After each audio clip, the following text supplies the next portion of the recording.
Good evening जी. Write down the heading partial covalent character of ionic bond in bracket Fajans rule. Z है या J है? J J J Fajans rule. ठीक है जी. Today we are going to discuss partial covalent character of ionic bond और you can say simply Fajans rule. ठीक है जी. तो समझते हैं इन चीज़ों को. देख आप मुझे ये बताएं कैटायन और अनायन में किसका साइज छोटा होता है?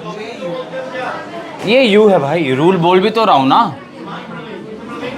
रूल बोल भी तो रहा हूँ ना. आप मुझे ये बताएं कैटायन और अनायन के अंदर किसका साइज बड़ा होता है?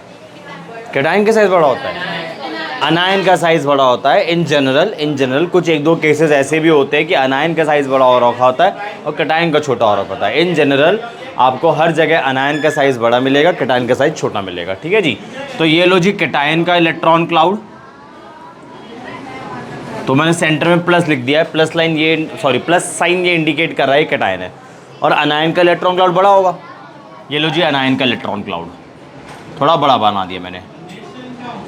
ठीक है जी. अनायन का इलेक्ट्रॉन क्लाउड थोड़ा बड़ा बना दिया. इतना क्लियर हो गया. ठीक है. हम आयनिक बॉन्ड के अंदर कोवलेंट कैरेक्टर को आइडेंटिफाई करने की कोशिश कर रहे हैं क्वालिटेटिवली, नॉट क्वांटिटेटिवली. वैल्यू के साथ हम कुछ नहीं निकालेंगे. हम बस एक आइडिया निकाल लेंगे कि इस कंपाउंड का कोवलेंट कैरेक्टर ज़्यादा है इस वाले कंपाउंड से, ए का कोवलेंट कैरेक्टर ज़्यादा है बी से. बस ये निकालना सीख रहे हैं. कितना ज़्यादा है वो नहीं सीख रहे. ठीक है ना. अगर आप वैल्यूज़ के साथ बात करोगे तो वो हो जाता है क्वांटिटेटिव. अगर आप वैल्यूज़ के अलावा बात करोगे तो क्वालिटेटिव. तो हम क्वालिटेटिव आइडिया लेंगे आयनिक कंपाउंड्स के अंदर, आयनिक बॉन्ड्स के अंदर किसका कोवलेंट कैरेक्टर ज़्यादा होता है. पहले भी मैंने आपको कई बार बताया है कोई भी बॉन्ड 100% आयनिक नहीं होता है और कोई भी बॉन्ड 100% कोवलेंट नहीं होता है. पहले भी ये बात बताइए. इतना क्लियर हो गया.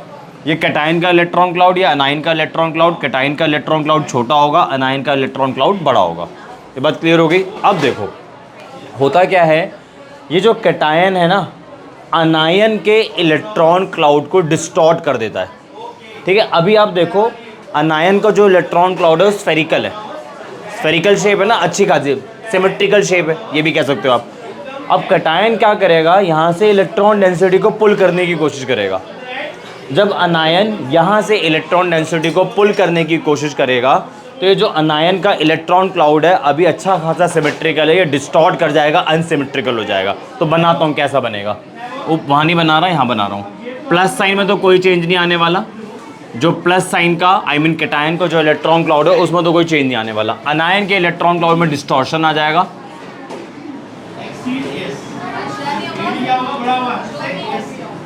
न्यूक्लियस थोड़ी ना खिसकेगा, न्यूक्लियस नहीं खिसकेगा, इलेक्ट्रॉन क्लाउड खिसकेगा.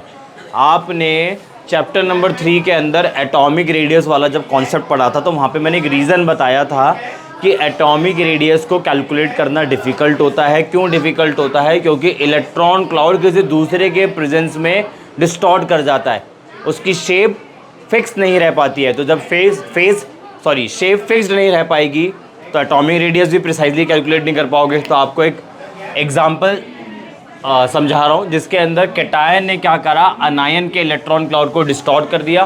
पहले देखो शेप क्या थी, स्फेरिकल. अब क्या शेप हो गई, ओवल. अंडे जैसी शेप हो गई ना, ओवल. होगा क्या, ये जो कैटायन होगा ना इलेक्ट्रॉन डेंसिटी को खींचेगा. आप इसको न्यूक्लियस समझना भाई.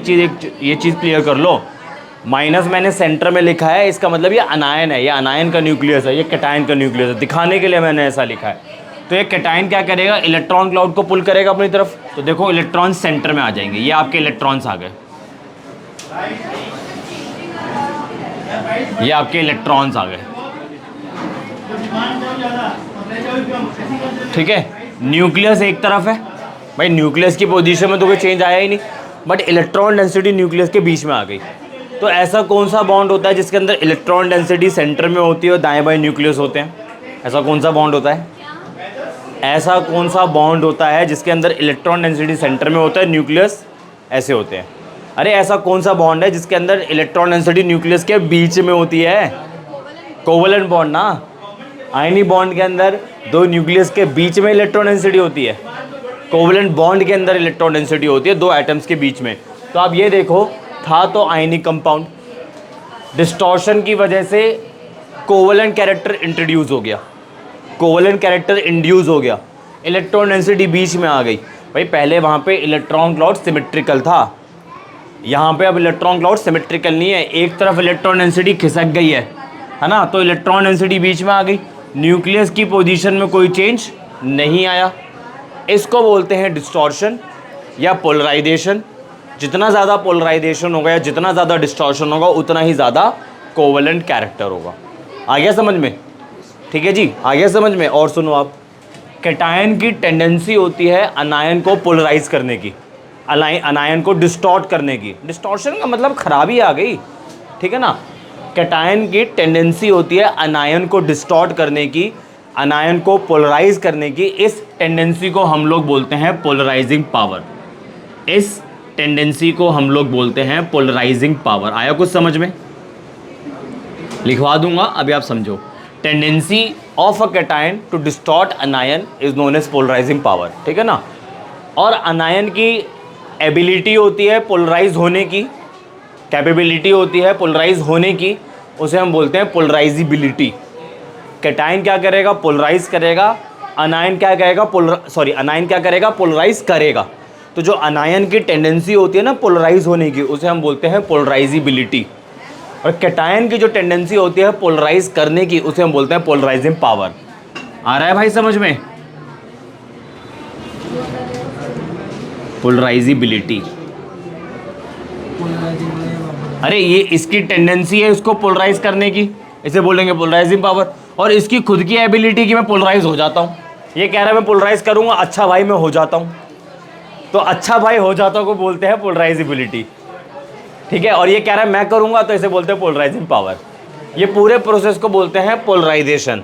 जितना ज़्यादा पोलराइजेशन होगा उतना कोवेलेंट कैरेक्टर होगा। भाई जितना ज़्यादा पोलराइजेशन होगा उतनी ज़्यादा इलेक्ट्रॉन डेंसिटी होगी ना सेंटर के अंदर, तो उतना ज़्यादा कोवेलेंट कैरेक्टर होगा। इसी को बोलते हैं फजान्स रूल। मतलब इसमें कुछ रूल्स है, कैटायन के साइज़ को, अनायन के साइज़ को लेके समझना है चीज़ों को, कैटायन के साइज़ को लेके समझना है चीज़ों को, वो भी आ रही वाला है। फिलहाल ये क्लियर हो गया, तो लिख लो आप इसके अंदर थोड़ा सा। When a cation approaches anion, when a cation approaches an anion, the electron, थोड़ा जल्दी जल्दी लिखना। When a cation approaches an anion, the electron cloud of the anion, the electron cloud of the anion is attracted when a cation approaches, when a cation approaches an anion, the electron cloud of the anion is attracted towards the cation. When a cation approaches an anion, the electron cloud of the anion is attracted towards the cation and hence gets distorted. And hence gets distorted. The effect is called polarization of the anion. The effect is called polarization of the anion. I repeat, when a cation approaches an anion, the electron cloud of the anion is attracted towards the cation and hence gets distorted. The effect is called polarization of the anion. Full stop करके next line से लिखो, the power of the cation to polarize the anion. The power of the cation to polarize the anion. The power of the cation to polarize the anion is called its polarizing power. The power of the cation, the power of the cation to polarize the anion is known as polarizing power. I repeat, the power of the cation to polarize the anion is called its polarizing power. Next line से लिखो, the tendency of the anion, the tendency of the anion to get polarized, the tendency of the anion to get polarized is called its polarizability. The tendency of the anion, the tendency of the anion to get polarized is called its polarizability. फिर से बोल देता हूँ, the power of the cation to polarize the anion is called its polarizing power and the tendency of the anion to get polarized is called its polarizability. From next line, the greater is the polarization produced, the greater is the polarization produced, more is the neutralization. The greater is the polarization produced, more is the neutralization of the charges,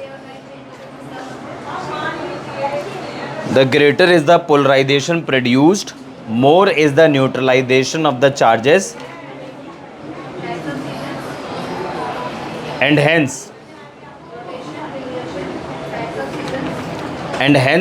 the ionic character decreases, and hence the ionic character decreases, and hence the ionic character decreases और the covalent character increases, है ना। जाहिर सी बात है ना, polarisation ज़्यादा होगा, सुनो मेरी बात, जाहिर सी बात है पोलराइजेशन ज़्यादा होगा तो आयनिक कैरेक्टर तो घटना ही है, कोवलेंट कैरेक्टर बढ़ना ही है ना। ये बिफोर पोलराइजेशन है, इसको ड्रॉ करो, आफ्टर पोलराइजेशन इसको ड्रॉ करो, फिर आप हेडिंग डालेंगे फैक्टर्स अफेक्टिंग फजांस रूल।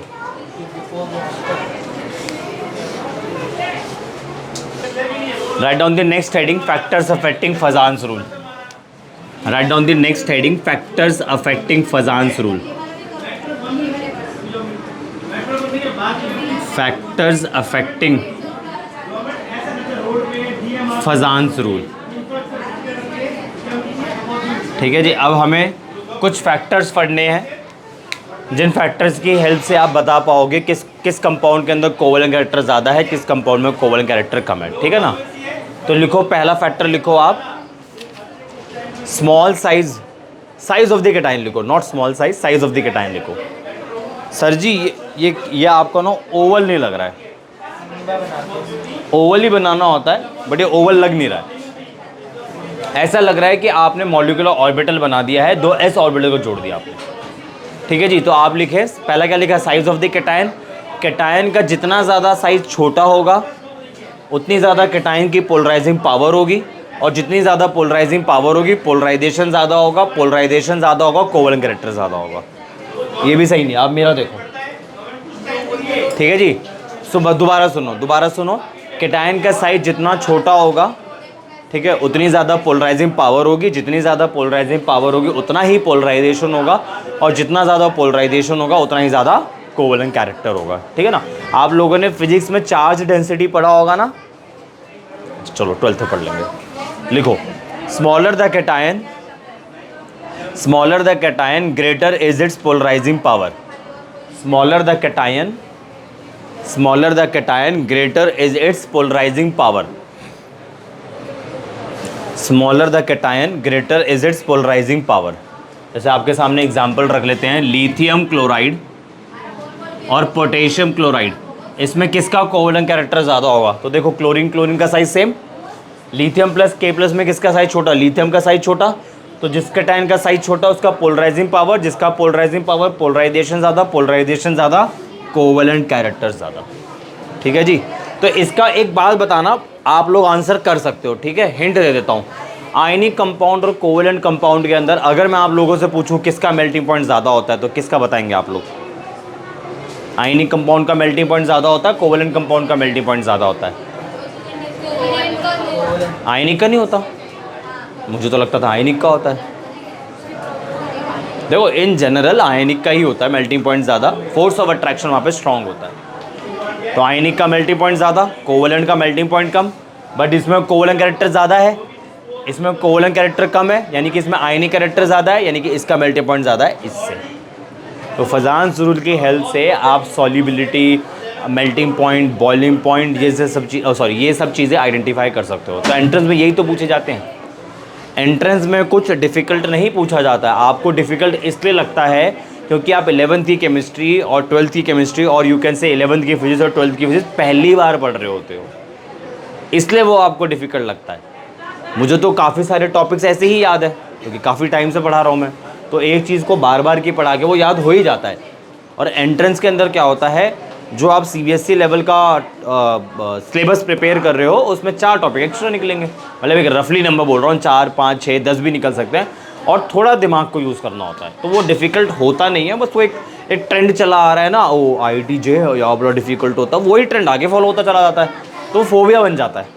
बिना पढ़े आप उसको फोबिया क्रिएट कर देते हो। अरे आप एक बार इसके लिए मेहनत तो करो, मेहनत करोगे कैसे नहीं क्लियर होगा, कैसे नहीं क्लियर होगा मेहनत नहीं करोगे तो। ठीक है जी, मेहनत करो, प्रॉपर टाइम दो, कंसिस्टेंसी शो करनी पड़ती है, जब जाके वो पेपर निकलते हैं। ऐसे नहीं निकलते हैं कि आज पढ़ा, ठीक है, और हमारा पेपर क्लियर हो जाएगा, नहीं, ऐसा नहीं होता है। बहुत मेहनत करनी पड़ती है, मेहनत किए बिना तो कुछ नहीं हासिल होने वाला। मैंने अपने लाइफ के अंदर एंट्रेंसेस क्लियर करे थे तो ऐसे ही करे थे, लगा रहता था।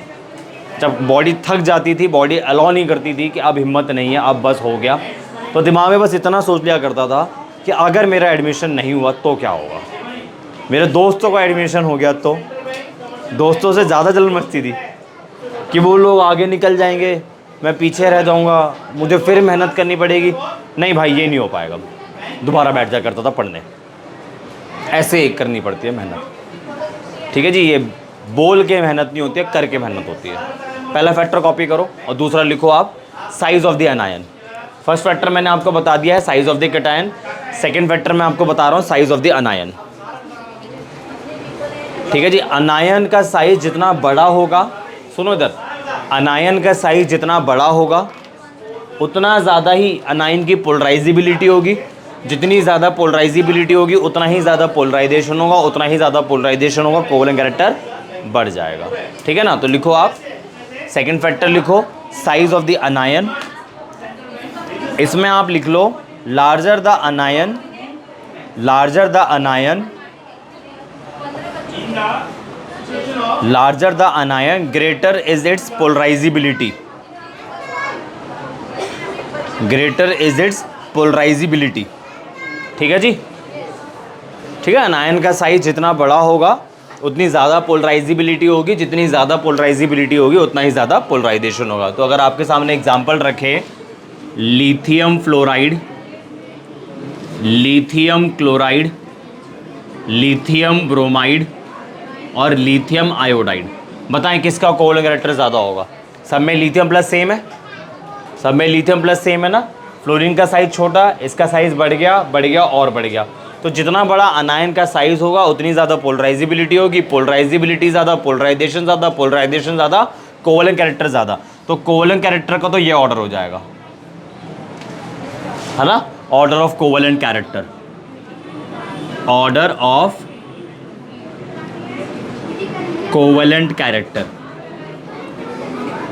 और अगर, अब सुनना जरा ध्यान से, इन्हीं का मैं अगर मेल्टिंग पॉइंट का ऑर्डर पूछूं आप लोगों से तो ऑर्डर ये बदल जाएगा ना, साइन पूरा सारा बदल जाएगा। तो लिथियम फ्लोराइड का मेल्टिंग पॉइंट सबसे ज़्यादा होगा, then lithium chloride, then lithium bromide, then lithium iodide. ये है ऑर्डर ऑफ मेल्टिंग पॉइंट। आया कुछ समझ में? Order of melting point. अब ये सब चीज़ें जो आपको पढ़ा रहा हूँ, ये फजान सूल को इतना डिफिकल्ट थोड़ी ना है, बस नाम नया है आपके लिए, नाम नया है फजान सूल। आपको अजीब सा लग रहा होगा सुनने में। जब आपने 9th क्लास के अंदर, आई थिंक, जो मुझे याद नहीं, फिजिक्स का चैप्टर है, वेव रिलेटेड चैप्टर है कोई 9th के अंदर, जिसके अंदर वेवलेंथ वगैरह, लॉन्गिट्यूडनल वेव, हाँ कभी भी हुआ करता। तो जब आपने पहली बार लैम्डा वर्ड सुना होगा तो आपको अजीब लगा, यार ये क्या है। तो ऐसी 11th केमिस्ट्री के अंदर आप अभी तक चैप्टर नंबर 1 से लेके चैप्टर नंबर 4 तक बड़े सारे वर्ड्स सुन चुके हो, आड़े तिरछे वर्ड्स, जो आपको नए नए लग रहे हैं तो उनको याद करने में डिफ़िकल्टी हो रही है, बट ये कोई डिफ़िकल्ट नहीं है। ठीक है, आगे बढ़ते चलो। थर्ड फैक्टर लिखो, ये कॉपी कर लिया ना आपने, ये कोवलेंट कैरेक्टर का ऑर्डर है, ये मेल्टिंग पॉइंट का ऑर्डर है। हाँ जी, ये तो फर्स्ट वाला फैक्टर था, कैटायन वाला। ये आपने लिखा नहीं क्या? ये पहले वाला फैक्टर से निकाला था हमने, ये सेकंड वाले फैक्टर से निकाला है। ठीक है, अब थर्ड लिखो, थर्ड लिखो आप charge on the cation. Third लिखो चार्ज ऑन द कैटायन। इसमें आप लिख लो larger the charge on the cation, larger the charge on the cation greater is its polarizing power, larger the size, sorry charge, larger the charge on the cation, larger the charge on the cation, greater is its polarizing power, greater is its polarizing power। ठीक है जी। Third factor देख लेते हैं से example, और ये कोई difficult नहीं है। देखो अभी आपको पुराने कॉन्सेप्ट यूज़ करवा दूंगा यहीं पर ही, ये कोई डिफिकल्ट नहीं है। आपके सामने लिया मैंने NaCl, आपके सामने लिया मैंने MgCl2 और आपके सामने लिया मैंने AlCl3। Na पे क्या चार्ज है +1, Mg पे क्या चार्ज है +2 और Al पे क्या चार्ज है +3। आपको बताना है कि इसका कोवलेंट कैरेक्टर ज़्यादा होगा। एक बात देखो, वैसे आपको एक पॉइंट लिखवा ही दिया मैंने कि जिस पे चार्ज जितना ज़्यादा होगा वहाँ पे पोलराइजेशन ज़्यादा हो जाएगी, पोलराइजेशन ज़्यादा हो जाएगी, कोवलेंट कैरेक्टर भी वहाँ पे ज़्यादा हो जाना है। तो इसके हिसाब से तो कोवलेंट कैरेक्टर यही होना है, सही है। एक बात बताओ, Na+Mg2+Al3+ तो आइसोइलेक्ट्रॉनिक स्पीशीज़ है अगर हम बात करें तो। और आपने पढ़ा हुआ है आइसोइलेक्ट्रॉनिक स्पीशीज़ के अंदर कि जिसका न्यूक्लियर चार्ज ज़्यादा होता है उसका साइज छोटा होता है। कैटायन की बात कर रहा हूँ। और आपने ये भी पढ़ा हुआ है कैटायन का साइज जितना छोटा होगा उतनी ज़्यादा पोलराइजिंग पावर हो जाएगी, जितनी ज़्यादा पोलराइजिंग पावर हो जाएगी, पोलराइजेशन ज़्यादा, पोलराइजेशन ज़्यादा, कोवलेंट कैरेक्टर ज़्यादा। तो भी तो उस कॉन्सेप्ट से यही आंसर आ रहा है। अरे Al3+ का साइज छोटा है ना, पोलराइजिंग पावर ज़्यादा हो गई, पोलराइजेशन ज़्यादा हो गया, कोवलेंट कैरेक्टर ज़्यादा हो गया। क्या वैसे भी कह सकते हो आप, पहले फैक्टर को भी यूज़ कर सकते हो। ठीक है जी, उतारो।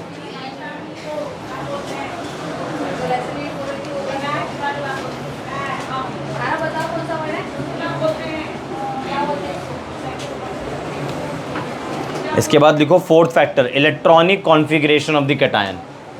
ये आपका थर्ड हो गया। फोर्थ फैक्टर लिखो, electronic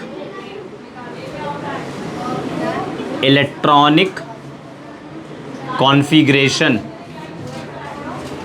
electronic configuration of the cation.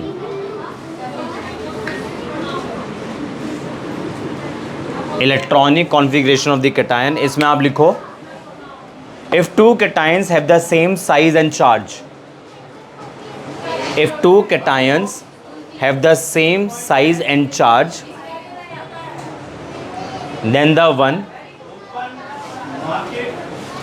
if two cations have the same size and charge, then the one with pseudo noble gas configuration, pseudo की स्पेलिंग P से होगी, PSEUDO, pseudo noble gas configuration. If two cations have the same size and charge, then the one with pseudo noble gas configuration, bracket में लिख लो, with 18 electrons in the outermost shell. If two cations have the same size and charge, then the one with pseudo noble gas configuration, bracket में लिख लो, with 18 electrons in the outermost shell, bracket close करने के बाद लिखो आप, has greater polarizing power, has greater polarizing power with 18 electron in its outermost shell. फिर से बोल रहा हूँ, if two cations have the same size and charge, then the one with pseudo noble gas configuration in bracket with 18 electrons in the outermost shell has greater polarizing power than the other, has greater polarizing power than the other with noble gas configuration, has greater polarizing power than the other with the noble gas configuration, bracket में लिखो, with 8 electrons in the outermost shell, with 8 electrons in the outermost shell.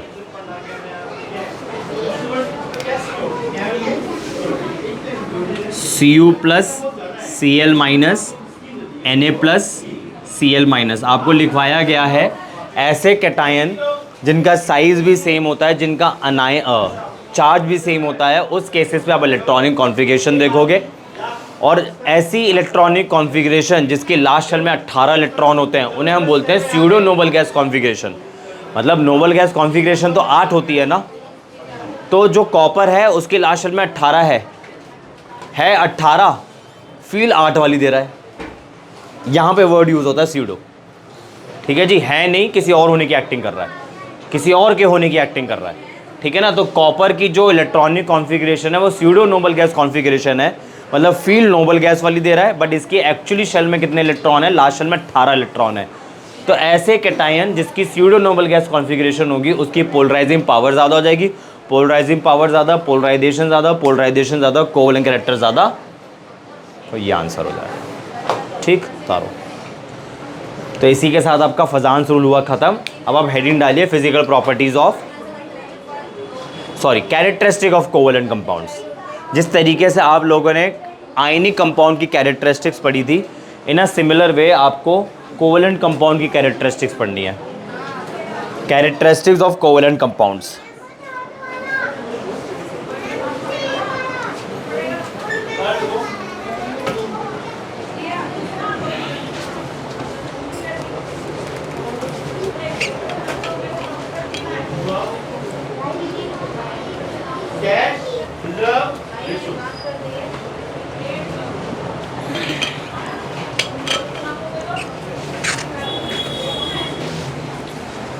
हाँ जी, start करते हैं। पहली characteristic है physical state. आप लोगों ने आयनिक कंपाउंड्स के लिए क्या फिजिकल स्टेट पढ़ी थी? आयनिक कंपाउंड्स आर, और वो तो क्रिस्टल लैटिस के अंदर पढ़ा था ना। Ionic compounds are solid, covalent compounds can be solid, can be liquid, can be gas, है ना। तो लिखो फिजिकल स्टेट के अंदर लिख लो आप, the covalent compounds exist in all the three states,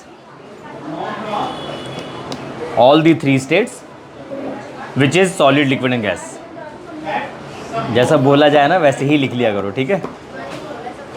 The covalent compounds exist in all the three states which is solid, liquid and gas।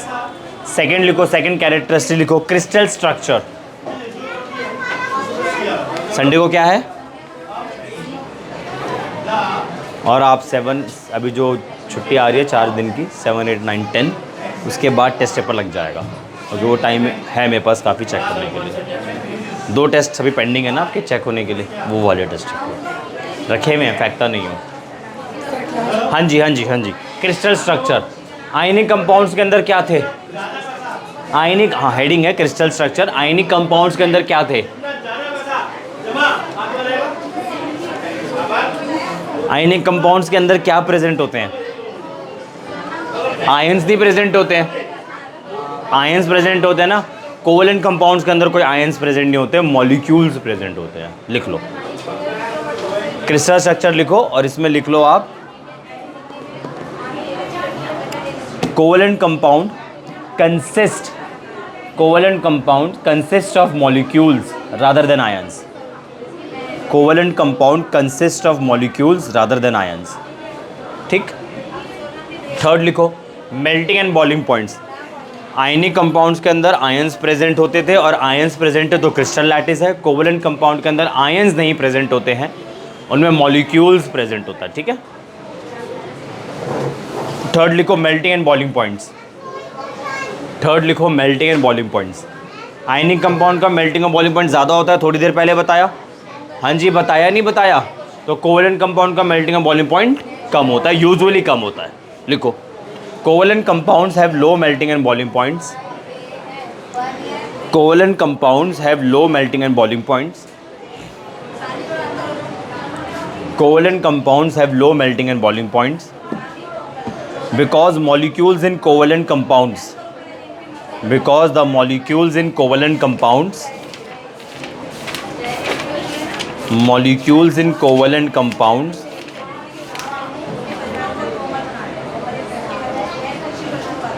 are held together, are held together by weak van der Waals forces, are held together, are held together by weak van der Waals forces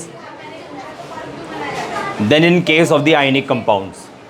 ठीक है जी, then in case of ionic compounds, ठीक है जी। Covalent compounds के अंदर molecules present होते हैं, उन सभी मॉलिक्यूल्स के बीच का जो फोर्स ऑफ अट्रैक्शन होता है वो वीक होता है, और उस वीक फोर्स ऑफ अट्रैक्शन का नाम है van der Waals force of attraction. जबकि आयनिक कंपाउंड्स के अंदर आयंस प्रेजेंट होते हैं, और आयंस के बीच का force of attraction strong electrostatic force of attraction होता है। इस वजह से आयनिक कंपाउंड्स का मेल्टिंग और बॉइलिंग पॉइंट हाई हो जाता है। इसमें लिख लो आप, मिस हो गया तो देख सुन लो। Covalent compounds have low melting and boiling points because the molecules in covalent compounds are held together by weak van der Waals forces then in case of ionic compounds, ठीक है ना। फोर्थ लिखो सॉल्युबिलिटी। फोर्थ लिखो solubility. भाई solubility के लिए तो मैंने आपको एक ही पॉइंट बता रखा है बहुत पहले ही, लाइक डिजॉल्व्स लाइक, ठीक है ना। इधर सुनो, like dissolves like. Polar polar में डिजॉल्व होता है, नॉन पोलर नॉन पोलर में डिजॉल्व होता है। तो अगर आप कोवेलेंट कंपाउंड को उठा के पानी में डालोगे तो वो नहीं डिजॉल्व होगा। ये जनरल पॉइंट है, ये भी ध्यान रखना। बट इसी कोवेलेंट कंपाउंड को उठा के अल्कोहल में डाल दोगे तो वहाँ डिजॉल्व हो सकता है। ठीक है जी। वैसे एक बात बताता हूँ, सुनो आप, मैंने आपको क्या बोला, कोवेलेंट कंपाउंड्स को उठा के पानी में डालो डिजॉल्व नहीं होता, यही बोला ना मैंने। शुगर का नेचर क्या है? कोवेलेंट कंपाउंड है, आयनिक कंपाउंड है? कोवेलेंट है वो। शुगर C12H22O11 कोवेलेंट कंपाउंड है। ग्लूकोज C6H12O6 कोवेलेंट कंपाउंड है, पानी में डिजॉल्व हो जाता है। कोवेलेंट कंपाउंड डिजॉल्व हो रहा है। तो जितने पॉइंट्स आपको लिखवा रहा हूँ सब जनरल है। तो मैंने आपको क्या लिखवा है, कोवेलेंट कंपाउंड्स जनरली पानी में डिजॉल्व नहीं होता। पानी में डिजॉल्व नहीं हो तो किसी और सॉल्वेंट में डिजॉल्व होगा, जिसमें से एक अल्कोहल का मैंने नाम लिया आपके आगे। हाँ जी बोलो।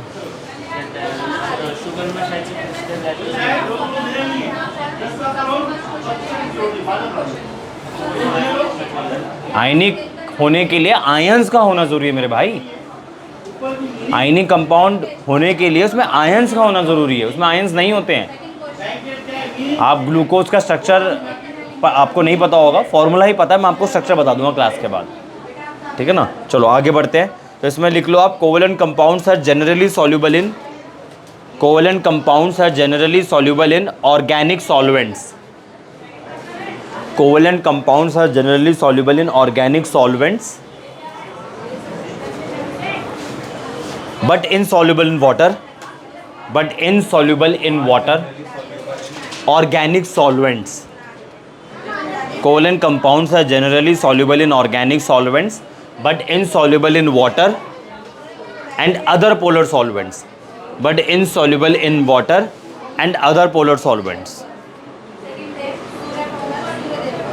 ठीक है। नेक्स्ट लिखो property, electrical conductivity. Electrical conductivity, आप मुझे बताएं, आयनिक कंपाउंड्स कंडक्ट करता था? नहीं करता था। आयनिक कंपाउंड्स एक्वा स्टेट, अभी मैंने पूछा कंडक्ट करता है तो इसका आंसर यस ही आना चाहिए, कंडक्ट करता है सर, एक्वा सॉल्यूशन के अंदर कंडक्ट करता है। कोवेलेंट कंपाउंड नहीं कंडक्ट करता। ठीक है ना। तो लिख लो आप, क्योंकि उसमें आयंस नहीं होते। कोवेलेंट कंपाउंड्स में आयंस नहीं मिलेंगे आपको। लिखो, covalent compounds do not conduct electricity due to the presence of free ions, due to the absence of free ions. Covalent compounds do not conduct electricity due to the absence of free ions, and hence they are bad conductors of electricity. Covalent compounds are bad conductors of electricity. ठीक है जी। Covalent compounds electricity conduct नहीं करते हैं, covalent compounds electricity conduct नहीं करते हैं due to the absence of free ions. ठीक है ना। हाँ बस यही है। ये सब पॉइंट जनरल है, अगर आप इसमें घुस के स्टडी करोगे ना पॉइंट्स को, तो बड़े सारे पॉइंट्स ऐसे ही मिलेंगे जो इनको वायलेट कर रहे होंगे। तो इसे जनरल पॉइंट है बस। आगे लिखो 6 point, non ionic reactions. 6 point है नॉन आयनिक रिएक्शंस। भाई आयनिक कंपाउंड्स के अंदर आयंस प्रेजेंट होते हैं, आयनिक कंपाउंड्स के अंदर आयंस प्रेजेंट होते हैं तो वो आयनिक रिएक्शन शो करता है।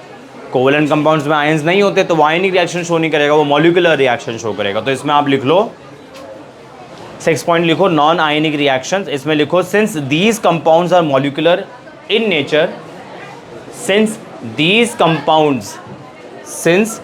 compounds are molecular in nature and not ionic, since these compounds are molecular in nature and not ionic, their reactions are molecular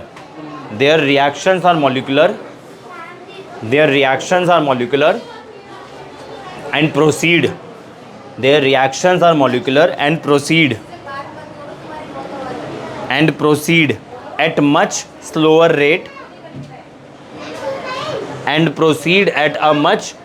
rate than those of ionic compounds, and proceed at a much slower rate than those of ionic compounds.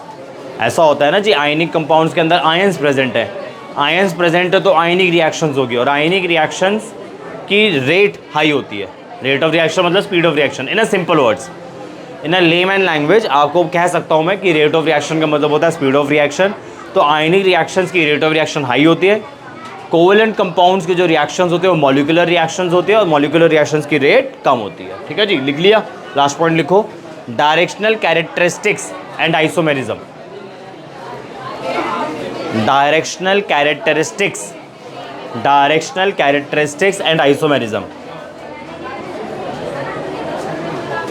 अगर आपको थोड़ा सा भी याद हो, ionic compounds के अंदर आयनिक bonds non directional in nature थे, ऐसा कुछ मैंने बताया। आप मेरी बात सुनो पहले, मैं आपको ये कह रहा हूँ आयनिक बॉन्ड्स जो होते हैं वो नॉन डायरेक्शनल इन नेचर होते हैं। किसी भी डायरेक्शन के अलोंग आयनिक बॉन्ड बन सकते हैं, किसी भी डायरेक्शन के along.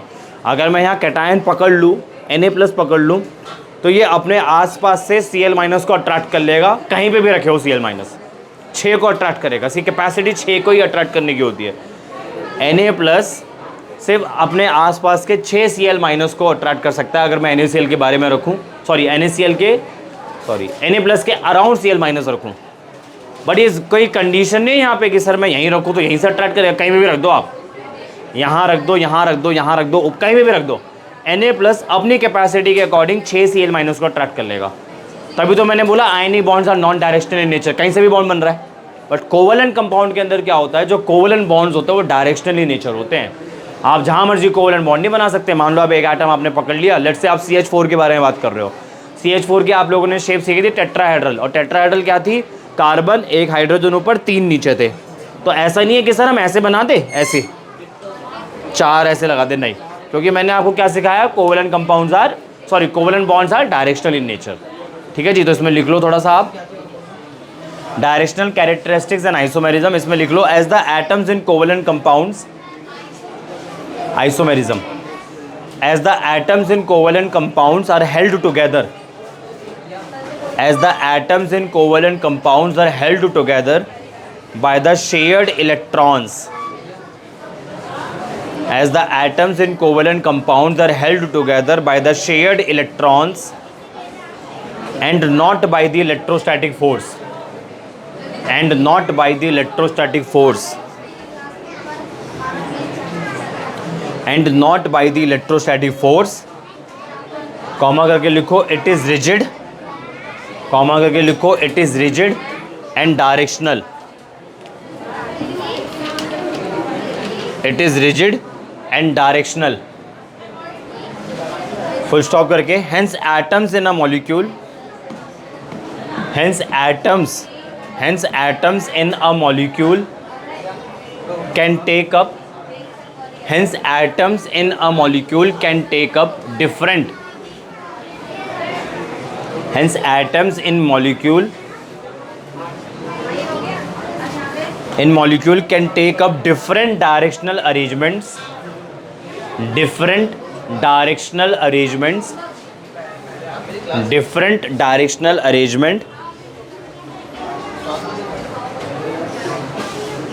and thus show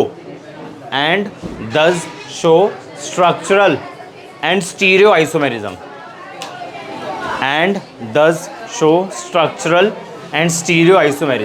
structural तो हम इसी साल पढ़ लेंगे। स्टीरियो के बारे में उसका एक ही पोर्शन हमें पढ़ना है, स्टीरियो का, geometrical isomerism. As the atoms in covalent compounds are held together by the shared electrons and not by the electrostatic force, it is rigid and directional, hence atoms in a molecule can take up different directional arrangements and thus show structural and stereo isomerism. ठीक है जी, तो आज class यहीं रोकते हैं। फजान सुल पूरी तरीके से ख़त्म करा दिया है और characteristics of a covalent compound भी ख़त्म करा दिया है। नेक्स्ट क्लास से हाइब्रिडाइजेशन टॉपिक को पिक करेंगे। अब आपका टॉपिक बच गया मैं बता देता हूँ। हाइब्रिडाइजेशन, रेजोनेंस छोटा सा है, molecular orbital theory. Molecular orbital theory के अंदर सिर्फ एक थ्योरी क्लास लगेगी, जिसके अंदर मुझे थ्योरेटिकल कॉन्सेप्ट सारे बताने हैं आप लोगों को। उसके बाद उसका एनर्जी लेवल डायग्राम बनाना, और एनर्जी लेवल डायग्राम बनाना बड़ा इजी है।